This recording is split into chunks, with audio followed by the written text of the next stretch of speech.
My name is Even. I am a garbage collector. Every day before the sun rises, I wake up and get ready for work. I wash my face with cold water, wear my old shirt, and step out of my small house. Then I walk to the street where the big garbage bins are kept. That is where my day begins. I collect garbage from those bins. I pull a handcart with 2 wheels. Sometimes the cart feels very heavy. Sometimes it moves easily. When I lift the garbage bags, the smell is very strong. At first, many years ago, I could not bear the smell. I felt sick. But now, after so many days and so many years, I am used to it. It does not bother me as much. This is my work. I do it every day. My hands are rough because I lift heavy things. My fingers have small cuts from broken bottles and sharp cans. My clothes never look clean. No matter how much I wash them, the stains do not go away. People look at me and think I am dirty. They think the dirt is who I am. But the truth is different. I am not dirty by choice. I am doing a job that keeps the city clean. Someone has to do it. And that someone is me. I did not grow up dreaming of this work. Life pushed me here. I never went to school. I never learned to read or write properly. I cannot sign my name without thinking hard. My parents were poor. They worked all day just to buy food. There was no money for school. So when I was young, I followed older boys and learned how to collect garbage. It became my skill. It became my life. Sometimes, when I pull the heavy handcart up a slope, my back hurts. My legs shake. Sweat falls from my face.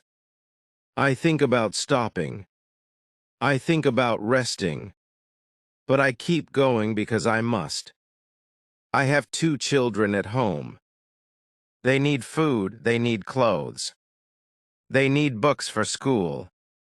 Everything I earn comes from this cart. I do this job because of my 2 children. They are the reason I wake up early every morning. They are the reason I push my heavy cart, even when my back hurts. They are the reason I keep walking, even when my legs feel weak. When I look at their faces, I feel strong again. My children study in a small government school. The school is old, but it is a good place for them. Their classrooms have broken windows, and the paint on the walls is peeling. But inside those rooms there are books, teachers, and dreams. That is enough for me. When I see my children holding their books, my heart becomes light. Their school bags look bigger than them, but they carry them with pride. Sometimes when I come home tired, my son reads a small story to me. I do not understand everything, but I love listening to his voice. My daughter shows me the letters she learned that day. She writes them slowly and neatly. When she smiles and says, "Papa, look," I feel something warm inside my chest. It feels like hope. I never went to school, not even for one day. When I was small, I had to work with my father. We picked metal and plastic from garbage heaps. I did not have books or pencils. I only had a sack and dirty hands. That is why I cannot write my name properly now. When someone asks me to sign a paper, I feel small. I hold the pen tightly, but the lines I make look shaky and ugly. But I do not want my children to feel like that. I want them to write their names proudly. I want them to read big signs. speak big words, and understand things I never could. I want them to walk with confidence, not fear. I want them to grow up and choose their own jobs, not be forced into mine. Sometimes, when I am pushing my cart up a steep road, I think about their future. I imagine them working in clean places with nice clothes. I imagine them sitting in offices, reading papers, talking to people with respect. That dream gives me energy. The world may not see me. People may look away because I smell like garbage. But my children see me as someone who tries. And that is enough to keep me moving every single day. The street is my workplace. Every morning, when the sky is still pale and quiet, I step out with my handcart. But soon the silence breaks. Buses rush past me with loud engines. Cars honk again and again, sometimes for no reason at all. Bikes weave around me like I am a stone on the road. The whole street becomes a noisy river of people and vehicles. I walk slowly but steadily. I stop at each big bin, open the lid, and pull out the garbage bags. The smell hits me like a wall, but I do not step back. I am used to it now. My hands move fast. I tie the bags, lift them, and place them on my cart. Many days the bags are too heavy, but I still manage. I have to. People walk by, and many cover their nose. Some turn their face away. Some walk faster so they do not have to look at me. I see their expressions. I see how their eyes change when they notice my torn clothes, dirty hands, and sweat-covered face. Some look at me like I am not even human, as if I am part of the garbage I pick. Sometimes I hear whispers. "Look at him," they say. They do not know me, but their words still hurt. Once in a while, someone shouts loudly, "Move aside, dirty man," as if I am blocking their whole life. I always step aside because arguing takes time and energy, things I cannot waste. I do not reply to anyone. I do not shout back. I do not ask why they speak like that. I simply lower my head and keep doing my job. If I stop to fight with every person who insults me, I will never finish my work. And if I do not finish my work, I will not earn. And if I do not earn, my children will suffer. So I choose silence. The street is loud and cruel, but it also teaches me patience. Every honk, every rude word, every stare reminds me why I am here. I remind myself again and again. I am doing this for my children. Their future is more important than my pride. Their dreams are bigger than the insults I hear. So I keep walking, I keep lifting. I keep pushing my cart forward. Because life on the streets is hard. But stopping is harder.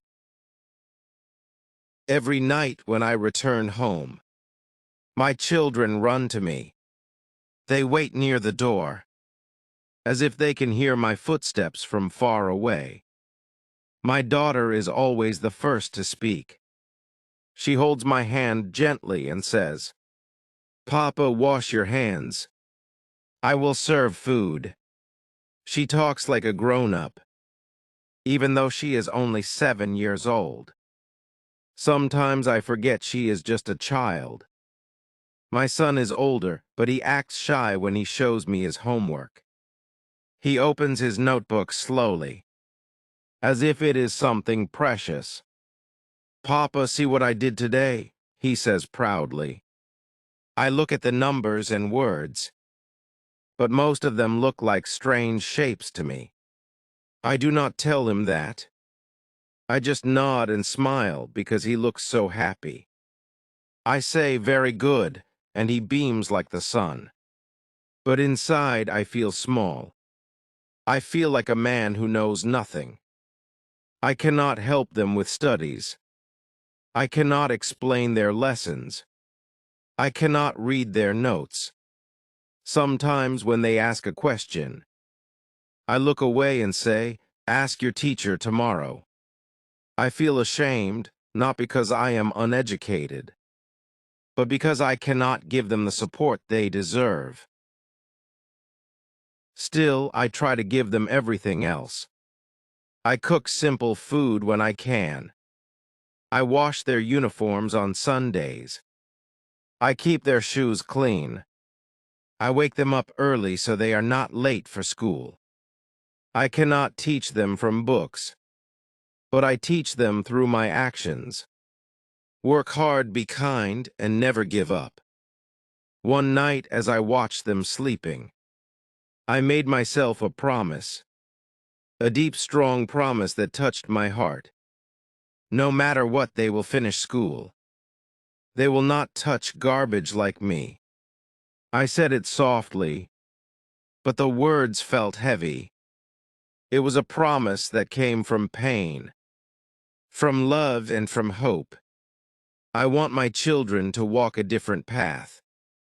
I want them to use pens, not garbage hooks. I want them to smell books, not rotten waste. I want them to have clean hands, soft words, and proud hearts. Every day, this promise pushes me forward. When my back aches, I remember it. When people insult me, I remember it. When the road feels long, I remember it. Some days are harder than others. On those days, I wake up late because I could not sleep well at night. Sometimes the roof leaks. Sometimes my room is too hot. But I still have to work. I take my cart and walk out into the street. On hard days, I walk slowly. My steps drag. My hands shake a little when I lift the garbage bags. People around me do not see my pain. They only see that I am slow. Walk faster, the road is not yours. Some people shout from behind me. Their voices cut me like sharp knives. Some days the heat is too much. Sweat runs down my face like water. My shirt becomes wet and sticky. The smell of garbage feels stronger on these days, and it stays on my skin even after I wash. But I keep working. Rainy days are the worst. When the sky turns dark and the rain starts falling, everything becomes harder. The garbage bags get heavier because water mixes with dirt.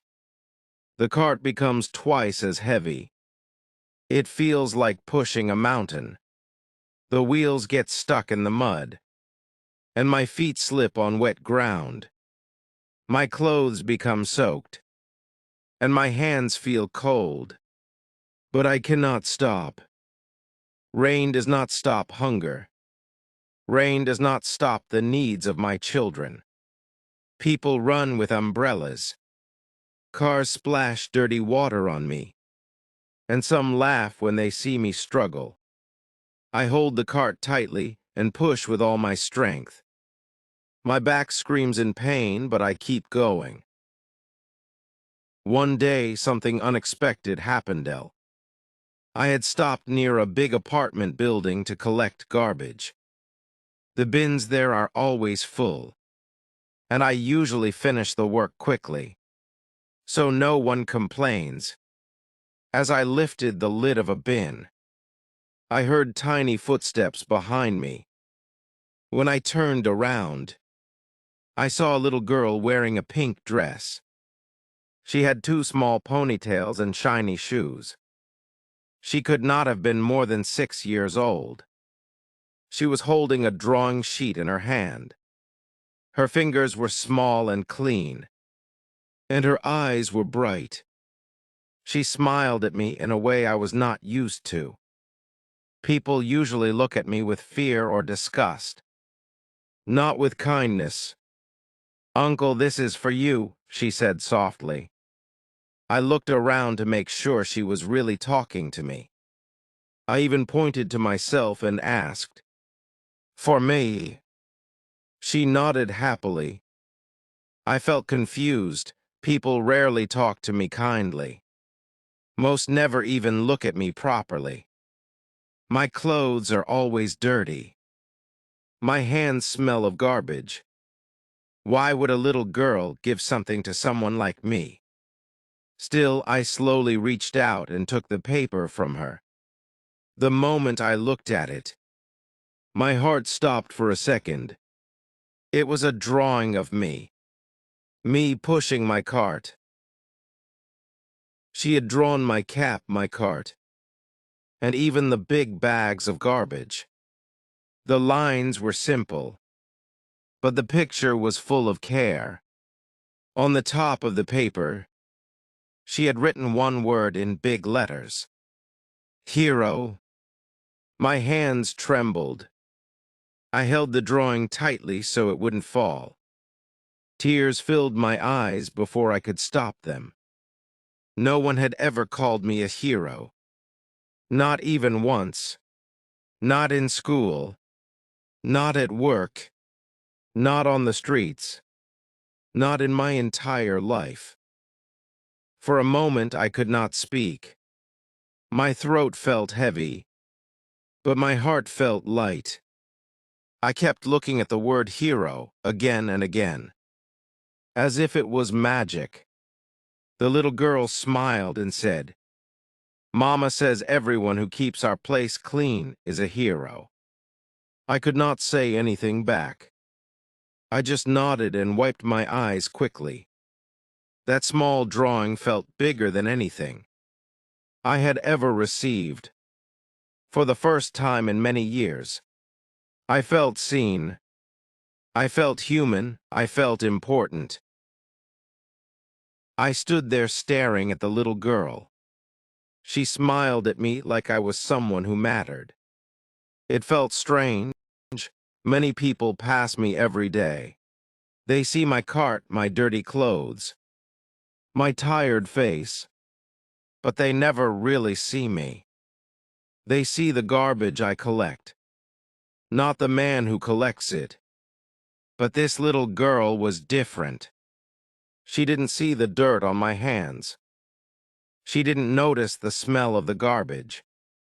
She didn't step back or hide behind her mother. She didn't hold her nose or whisper something rude. She didn't look away. She saw me. Just me, even. A man, a father, a worker, a human being. No one had looked at me like that for a very long time. Her eyes were full of kindness, the kind I forgot existed in the world. For years, I had felt invisible. People walked past me like I was only a shadow. But she saw me like I was a real person, not a dirty man or a garbage collector. My chest felt warm. I did not know how to handle this feeling. It was new, it was soft. It was gentle. I wanted to hold on to it. I looked down at the drawing again. She had drawn me working, not with anger or fear, but with respect. And the word hero was written in such big, neat letters that it almost glowed on the paper. I folded the drawing slowly, carefully, as if it was something precious. I had never owned anything special before, but this small paper felt like gold.